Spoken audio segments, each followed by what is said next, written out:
Pak Adi W Gunawan yang demikian luar biasa tadi presentasinya, sehingga saya merasa wah, beliau sebetulnya sudah ceramah dengan baik karena tadi sudah mengutip Dhammapada, kemudian menguraikan beberapa ajaran Dharma. Saya kira sih kita langsung diskusi saja ya, daripada nanti saya menjelaskan malah rasanya mengurangi kekuatan apa yang Pak Adi sampaikan tadi. Tapi baiklah saudara-saudara, karena memang tugas saya harus berbicara pada kesempatan ini, maka kita akan membahas juga sedikit tentang apa yang tadi disampaikan oleh Pak Adi W. Beliau membuka dengan apakah yang disebut dengan kebahagiaan, definisi kebahagiaan. Tadi beliau sudah memberikan dengan baik sekali, maka saya hanya sedikit menambahkan bagaimana pandangan Dharma tentang kebahagiaan. Kebahagiaan itu adalah kemampuan seseorang menerima kenyataan. Jadi ketika orang itu bisa terima, ya sudahlah memang ini. Ya kalau tadi Pak Adi katakan spiritual achievement ya. Oh, spiritual happiness. Ya, beliau mengatakan spiritual happiness yang sekian puluh persen, 50% lebih. Itu sebetulnya kalau di dalam Dhamma adalah kebahagiaan batin itu ketika seseorang mampu menerima kenyataan. Beliau tadi mengatakan, wah kalau badan kebahagiaan secara fisik adalah ketika dia menerima kenyataan bahwa fisik saya memang seperti ini. Kebahagiaan secara batin, kemampuan saya menerima memang kondisi batin saya seperti ini. Kebahagiaan secara ekonomi, memang ekonomi saya seperti ini. Kebahagiaan bahwa pasangan hidupku rewel, memang pasangan hidupku rewel. Enak sekali pasangan hidup rewel itu. Nah, karena pasangan hidup rewel itu dia adalah seperti televisi, radio, bebas chargernya. Dia langsung ngecas terus, sehingga setiap kali bisa, wah langsung dioperasikan, langsung 25.000 kata. Wah, low bat masih bisa ada cadangannya, reserve-nya dikeluarkan lagi, tambah lagi, bisa. Nah, kalau kita mampu menerima kenyataan bahwa pasangan hidup kita itu seperti itu, hidup juga bahagia. Bahkan kalau Anda sudah pernah membaca atau sering membaca tentang satu filosof yang luar biasa, beliau mengatakan pasangan hidupku ini luar biasa, rewelnya luar biasa, sehingga ketika sakit aku tuh malah hilang kesempatan untuk melatih kesabaran. Jadi aku malah bahagia. Kalau dia sehat berarti dia bunyi terus, dari pagi sampai malam bunyi terus. Kalau dia diem, kenapa? Kamu sakit ya? Kok baterainya lowbat hari ini? Nah, kan enak. Kalau kita bisa menerima itu sebagai kenyataan, itu luar biasa. Tadi di dalam sambutan Bapak yang tadi ya, Pak Sudir ya, beliau juga menyampaikan, wah rumah tangga banyak yang tidak bahagia. Kenapa? Karena kita sulit menerima kenyataan. Nah, oleh karena itu di dalam Dharma, kebahagiaan itu adalah ketika kita mampu menerima kenyataan. Nah, saudara-saudara, ya baik. Sekarang kita berbicara tentang jalan menuju kebahagiaan. Bagaimana kita belajar mampu menerima kenyataan? Saudara-saudara, kalau kenyataan yang enak-enak, kita pasti mampu. Misalnya, kerja untung. Itu jarang orang mengatakan, loh kok bisa ya untung? Kok bisa cuan, kerja begini aja kok bisa cuan, aku kok enggak, rasanya kok aku enggak percaya ya kok bisa cuan. Itu rasanya jarang sekali ya, jarang sekali. Kalaupun ada, saya kira itu harus mulai konsultasi dengan Pak Adi untuk ya mungkin ada pengobatan itu secara klinisnya dan entah bagaimana ya. Kemudian punya pasangan hidup yang baik-baik, itu juga jarang loh yang mengeluh, aduh pasangan hidupku kok enggak sejelek pasanganmu, kenapa pasanganmu kok terlalu baik. Itu juga saya kira perlu diterapi ya, orang-orang yang seperti itu. Kemudian orang yang sehat terus, tidak pernah sakit, itu juga jarang mengatakan, kenapa ya aku kok sehat terus, enggak pernah sakit-sakit, kayak kamu kan sering sakit, aku kok enggak ya, jarang. Tapi kalau enggak pernah atau jarang atau kok nggak mati-mati, itu ada yang ngeluh. Umur panjang ada yang ngeluh. Kiam Loong ini lupa Pak ya sama saya. Teman-temanku satu angkatan sudah amblas semua. Aku kok enggak ya? Ah, itu ada yang ngeluh. Sama kalau sulit jodoh. Itu juga ada yang ngeluh. Ini dewa jodoh kehilangan benang merah apa ya? Benang merahku kemana ini? Kok nggak ada?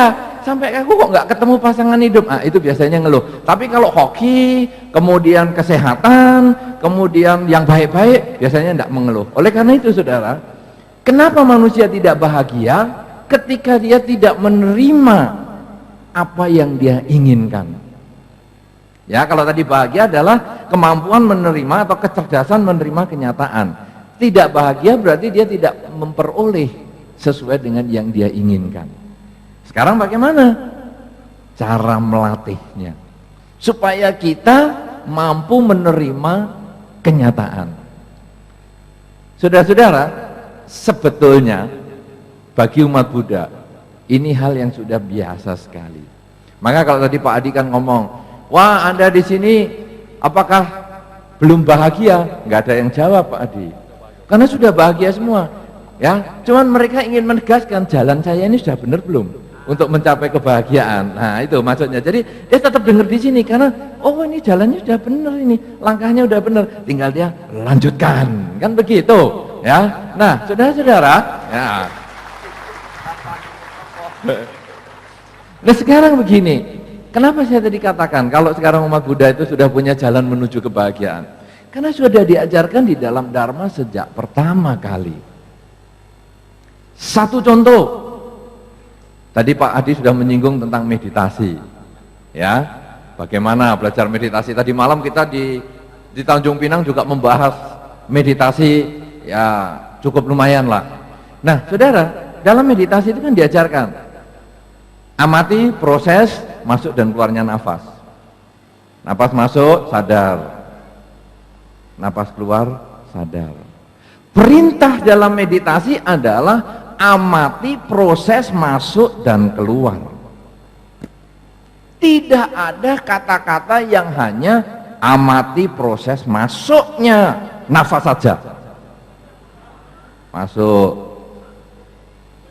masuk, masuk, masuk, masuk, pingsan.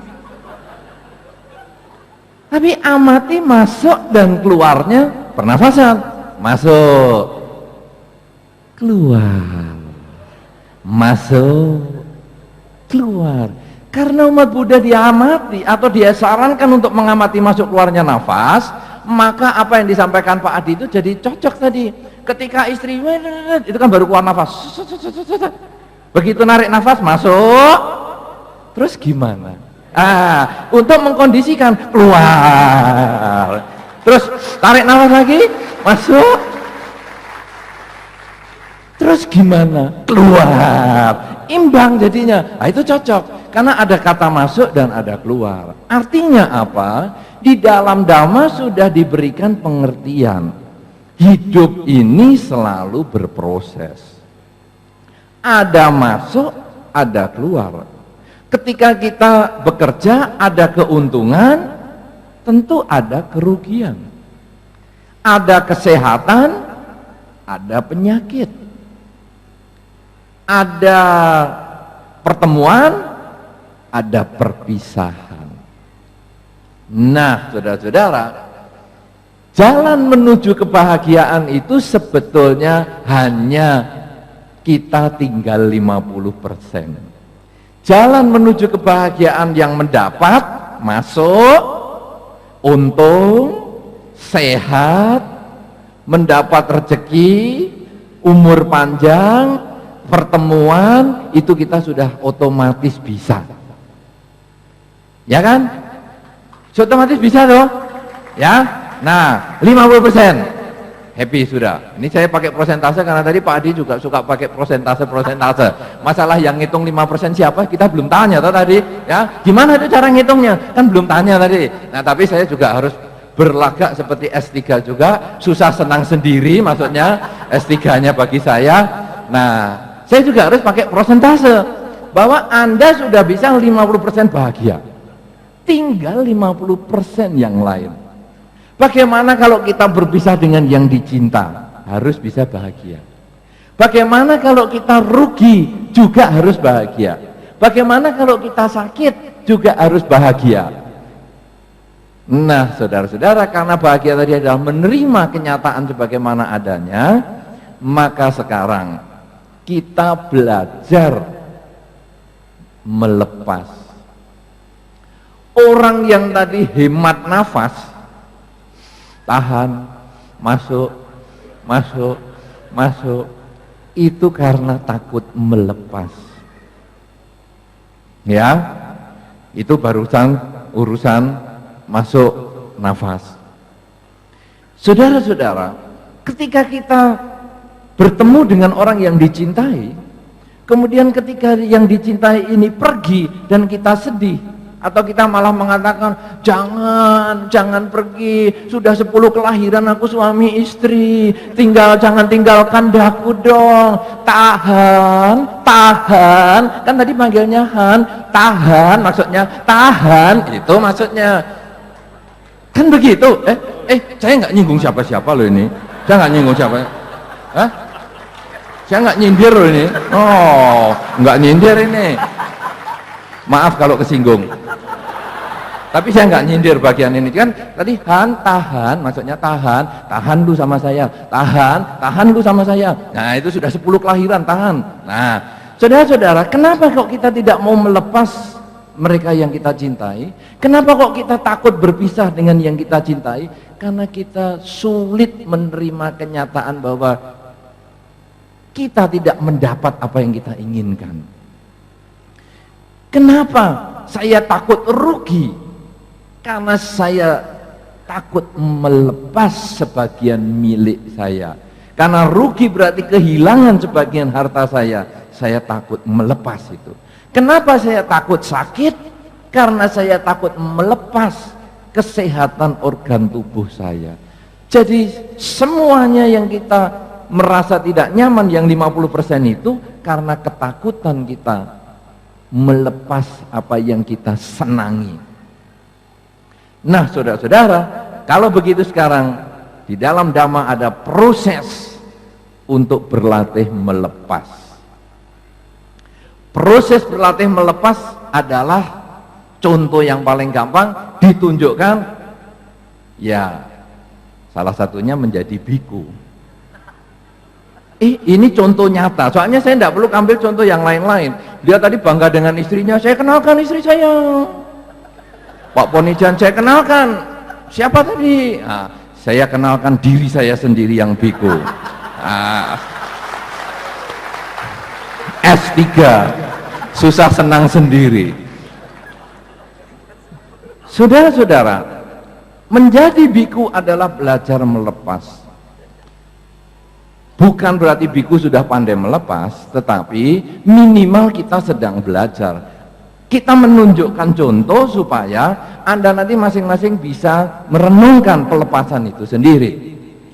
Satu contoh, saudara, 1 bulan sekali para biku menyukur rambutnya. Hari ini kita masih agak panjang ya, Bante Vimala juga masih panjang, saya juga masih panjang. Bukan kita lupa cukur, belum waktunya cukur ya. Nah, tapi nanti beberapa hari lagi kalau Anda ketemu Bante Vimala atau ketemu dengan saya, sudah bersih, kinclong ya, kinclong. Ini sebetulnya kita belajar melepas, saudara. Berapa banyak biaya yang dikeluarkan untuk iklan rambut di televisi? Selalu iklan rambut lurus dan panjang, kan tidak ada tuh rambut yang pendek dan keriting. Saudara-saudara, kenapa? Karena manusia pada dasarnya takut kehilangan rambut, kehilangan yang dicintai. Sehingga pertanyaannya, rambut Anda rontok, gunakan ini. Rambut Anda kurang memutih, wah padahal memutih itu bagus. Anda kalau rambutnya siapa yang sudah memutih? Tunjuk jari. Siapa yang sudah memutih? 1 saja, kasihan. 2, kasihan. Orang yang rambutnya putih berarti orang yang sudah baik. Dia meninggalkan dunia hitam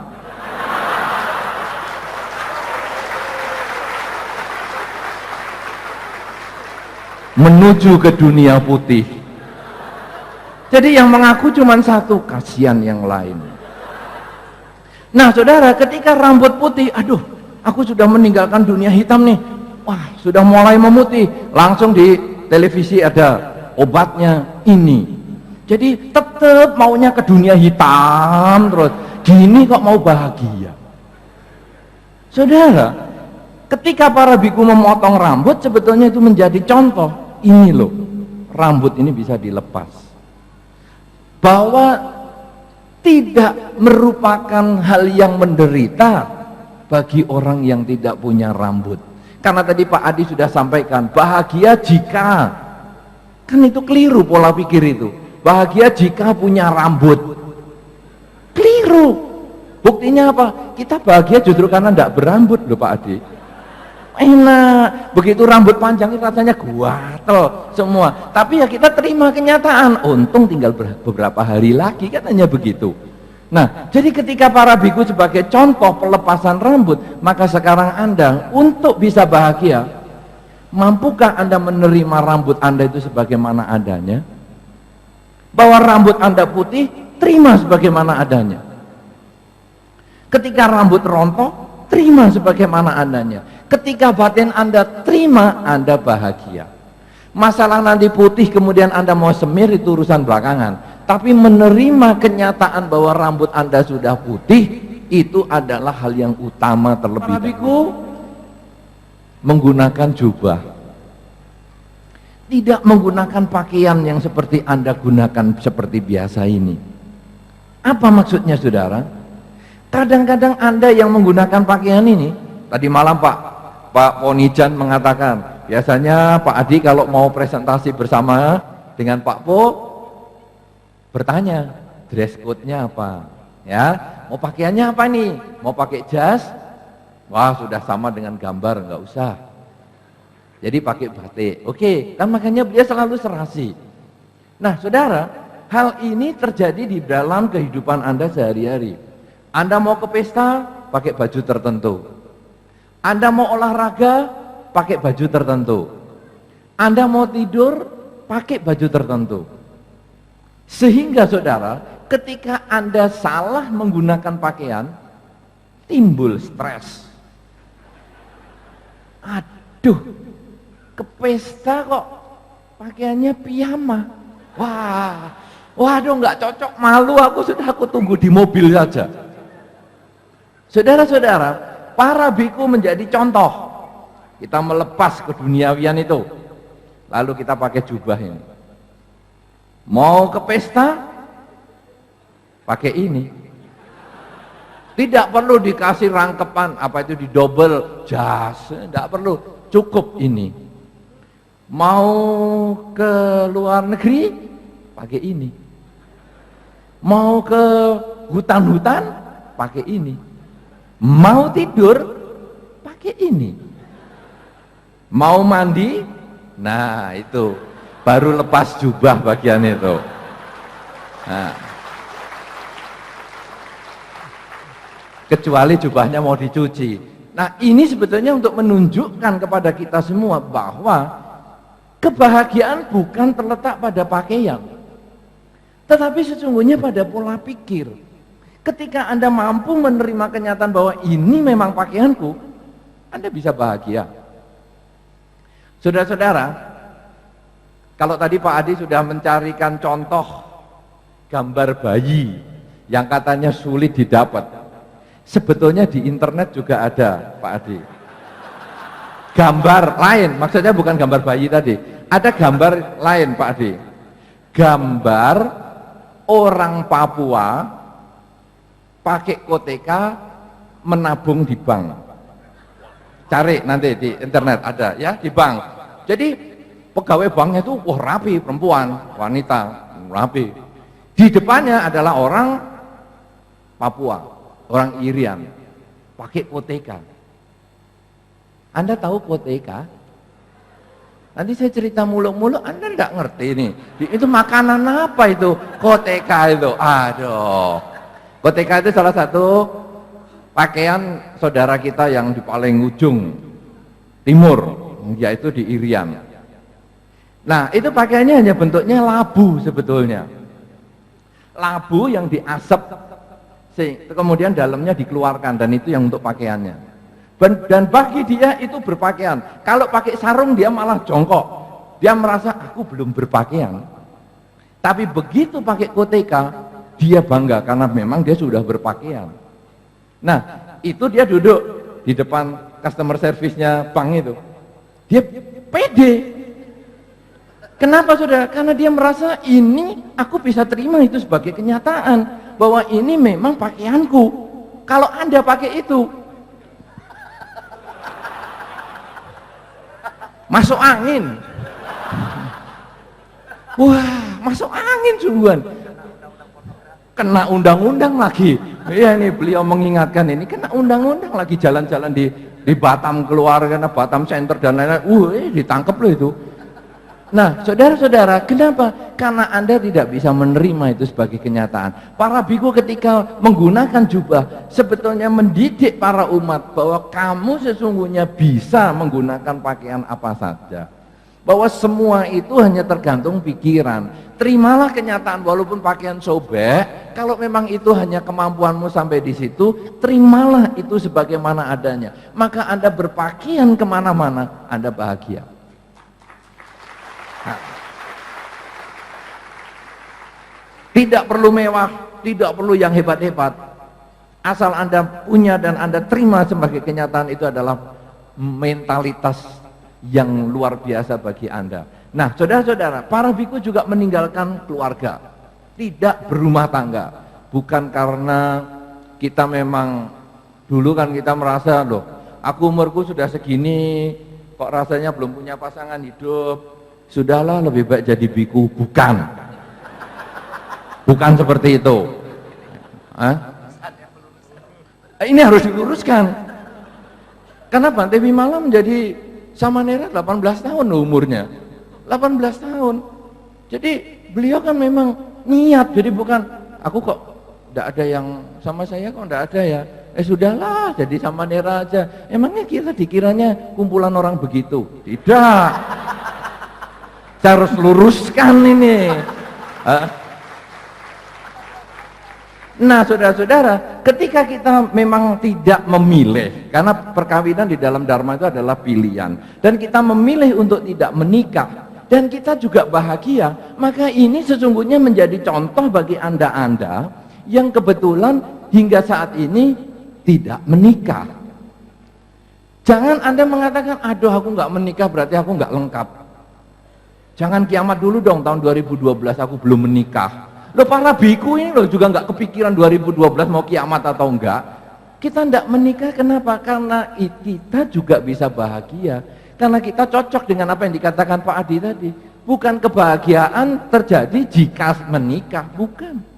Tidak menikah pun bisa bahagia. Tidak menggunakan pakaian yang sama dengan yang lain pun bisa bahagia. Tidak menggunakan rambut yang sama dengan yang lain pun bisa bahagia. Kalau demikian, saudara-saudara, Anda mulai belajar melepas. Ketika Anda merasa, loh, aku nggak punya begini, apa aku bahagia? Handphoneku handphone zaman masih seperti sandal yang besar itu. Apakah aku bahagia? Berbahagialah dengan itu, karena orang lain sudah nggak pakai, Anda masih pakai. Berarti itu kalau ditawar mahal itu antik gitu soalnya.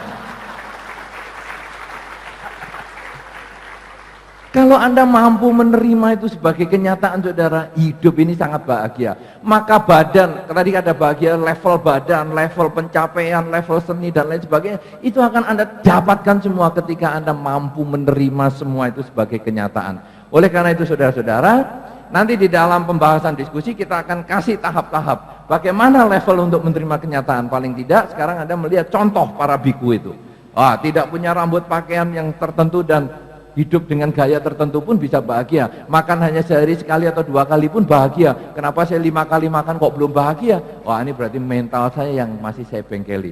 Kalau sudah dengan cara seperti itu, saudara, jalan menuju kebahagiaan akan terbuka lebar, karena kita hanya mengolah yang 50%, yaitu saat nafas keluar yang kita tidak bahagia. Kalau nafas masuk kita bahagia, kita sekarang berusaha menerima kenyataan bahwa tidak bisa kita di dalam terus, nafas pun satu ketika harus keluar. Begitu kita rela melepas, muncullah kebahagiaan, karena kebahagiaan muncul ketika kita siap menerima kenyataan bahwa hidup adalah selalu berubah.